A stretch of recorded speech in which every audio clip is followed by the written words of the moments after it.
Hi everyone, welcome back to my YouTube channel. In this video I will give you a closer look at some of the items in the new Hero monthly kit and their monthly die set. I will also have to share with you. I have samples, so yours will come nicely packaged. Mine are just, as I said, samples, so they come like this. So yeah, let's get into this. First off, I think in this kit you will get a ton of other goodies. I think there is like a light from Pearl Blossom Press. It's like a one light. Really fun stuff to work with. I have done previous videos using one lights. If you like to check them out, I can probably link it up here. I think there is some holographic papers, some specialty papers that you can create really fun stuff with. And there is also a paper collection that goes with this, but I don't have those to share with you. I'm so sad about that, because I always think it's nice to have the whole collection to work with, but since I'm just happy to have been gifted these, I don't have the whole thing. So I just wanted to point that out. And in this set it comes this beautiful stamp set. I think this is really cool. You can sort of build your characters, and I will show you that. It will also come with a template. Your set will come with a template. I didn't have that as well. You have the lady and the man and some spiderweb and some sentiments. We have, for example, Happy Halloween, Happy Haunting, Boo to You, Hocus Pocus, and Trick or Treat. It's the season to be spooky, and that's all of the sentiments. You have a pumpkin, and of course you have the coordinating dies to cut out the sentiments as well as the images. And then you also have this beautiful frame. You have the base piece, you have the decorate piece, and then you have the layering piece. And then you have some dragonflies, I believe, and some like goggles of some sort, like the more mystical type ones. And then the die set of the month, I also received that one. It contains a lot of different frames and some skulls, a pumpkin, some butterflies, a hat. So I think this would give like a spooky vibe as well. And I think these are meant to be layered. So I think these two goes together. And these two, these two, these two, and probably these two, right? So we have all the different frames and the back piece for that. So you can frame like the kitten or the witch or the dragonfly, the shoe or whatever to be inside. So these will be super fun to play around with today. So thank you for sticking with me. Now I will be creating 3 cards with this amazing kit. You can see I cut all of the images that I will be attaching together from this kit. You can see the frames are really adorable. I very much like these frames, and this is the standalone die set of the months from Hero Arts. You can see I am taking my time and placing all of the elements inside of my frames before I start to attach anything. I really wanted it to be a bright and colorful Halloween card, so I used my rainbow of colors to create this look. And you can see I laid all of my elements out inside of them, and now I'm going around and just attaching them to my back piece of my frames. And this took me no time at all. It was really easy to figure out where all of the elements were supposed to be going, or where I wanted them to go, and then I could just attach everything. For my sentiment in the like stamp kit of the month, I don't know why I can't speak, but you probably get the idea. There were a ton of sentiments that we went through, and these are fantastic. So I picked one, and I'm using white pigment ink from Hero Arts, and I'm just pressing that a couple of times and then heat embossing it in white on top of it. For my background I chose a cream colored cardstock, and now I chose a cream colored ink that I have in my stash. And then I took the spider web and just inked it up, and then I did some black splatters off camera. So I had some interest in the background, and now I'm just stacking my sentiment with some foam, and all of my frames also got some dimensional foam squares to the back of them. And now I can go ahead and just place them down, making sure that I have them equally, or as equal as I can get them by just looking at them, spaced out on top of my card base. And you can see how cute this turned out. And the sentiment will go in the middle, so everything is leveled and nice. And then I have a top folded black note card that I will attach my card base, or attach my card front to my card base with. So there you go, we have our first card finished. For our second project, I will do this interactive card. I think this is a really fun one. This one is called, I don't know what it's called. I watched a couple of tutorials on how to do this, but then I ended up creating my own template for this card. But make sure that you have the right size for your project. I will share some of mine in this video, but you can definitely do whatever you like when it comes to measurements for this one. But before we create the interactive pieces here, I wanted to share how I layered my beautiful stamp set. So there are these like a photo of people that you can have in these frames, and they are very much intricate and have a bunch of layers to them to make them super realistic.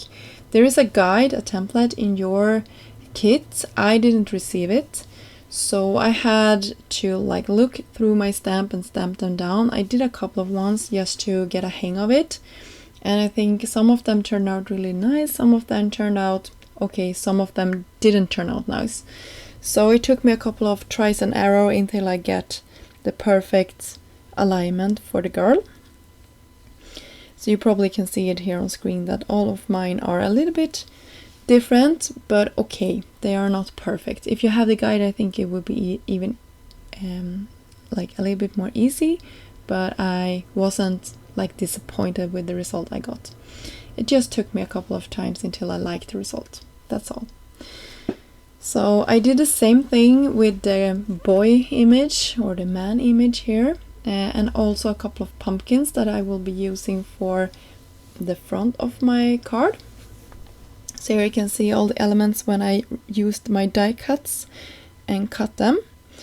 And I also created these frames that we will have our people inside of when the project is done. So I cut it out of gold mirror cardstock and then a sort of muted yellow color of cardstock. So for my project here, you can see I have a paper that is 10 inches, 10.5 inch actually. So I scored it at 3.5 inch. All of my score lines are at that size. And then I cut another paper that is 7 inches in the width and the same height as the other paper.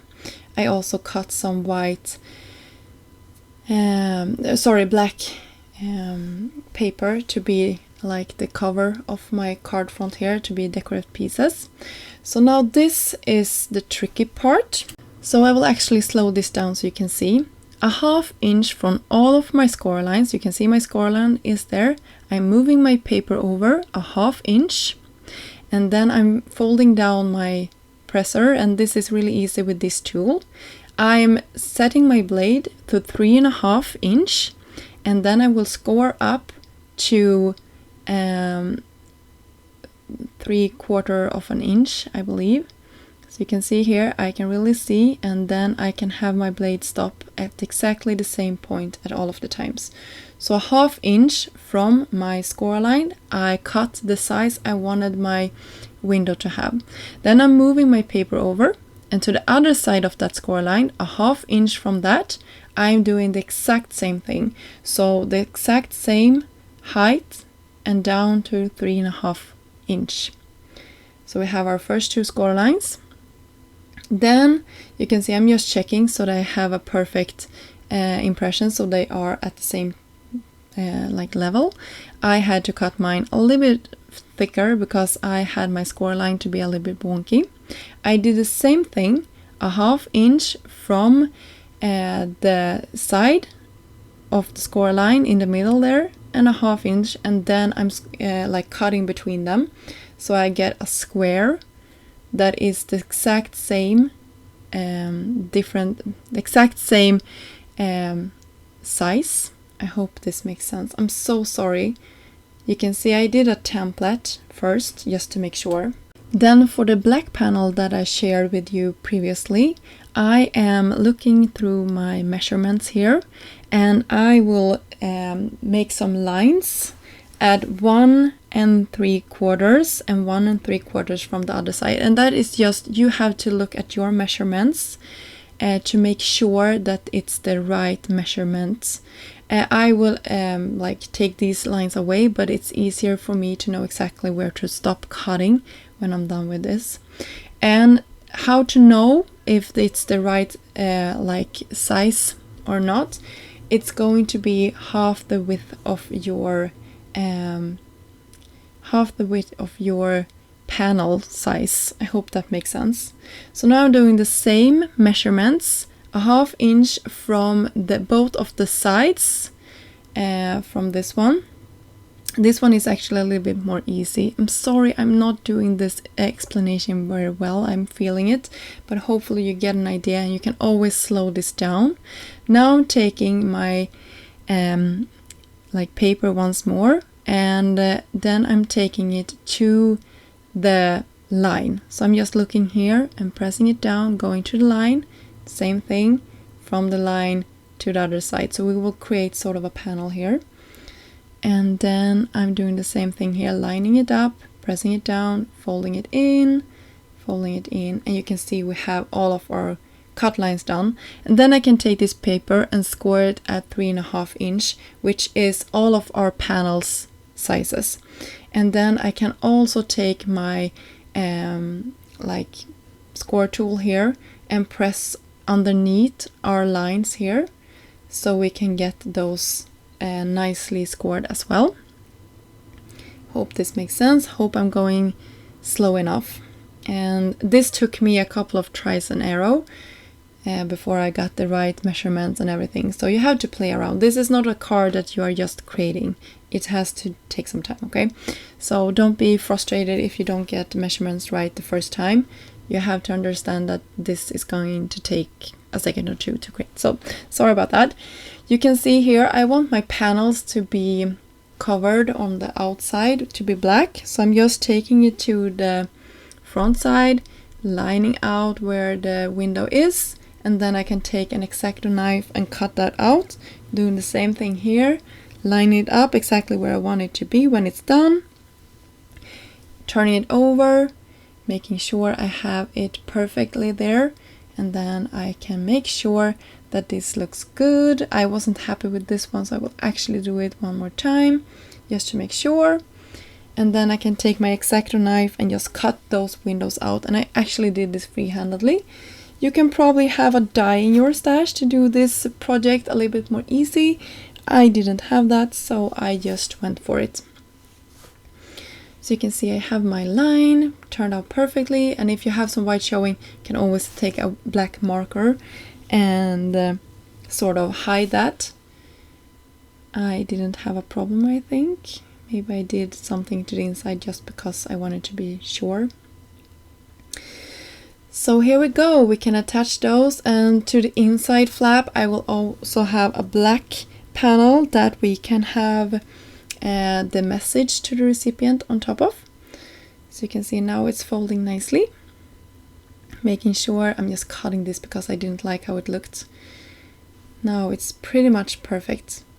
And we can take our mechanism, and you can see I'm taking some glue to one of those sides, and then I will take it and fit it, or like press it into the perfect position. I will keep it there for a second until it dry, and then I can do the same thing to the other side. So only to these parts I will attach some liquid glue, and we can press it in place. So there we go, we have our mechanism all done. Now comes the fun part to decorate this really cute interactive card. You can see we have our frames already done, and the portrait inside is also done. So all we have to do is attach all of this to the inside of our frame. And I used a combination of liquid glue and some foam just to make sure that I like the position. And then we can have it to the inside, and I wanted her to look at him, so I'm taking her to the second frame. And then we can have him to the other side. Super cute. And then to the front of this we are going to have our pumpkins. And I also created some sentiments for this, and I wanted to have it black on white since we have all of that black on our panels. So it ties in, but it will be visible and readable. So that is always nice. I used the coordinating dies. You can see I created another frame for us.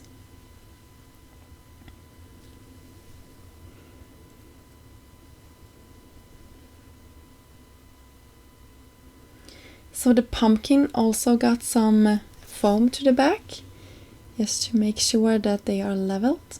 I like this sentiment going across our card. It really is a hocus pocus card, right? It really looks nice with those frames. Some more liquid glue and attaching this to the inside. And there you go, we have our mechanism working. So for the rest of the sentiments, I thought it looked a little bit too empty underneath these, so I went ahead and attached some more sentiments to them. I also used some foam tape just to raise them up a little bit.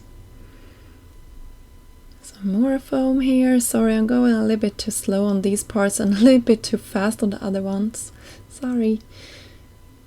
Oh, I like that. I love how this turned out. I think it's a really cute card with some magic inside of it, and you really have some place to write your message for the recipient. And here you can see how it looks when it's open. Really cute.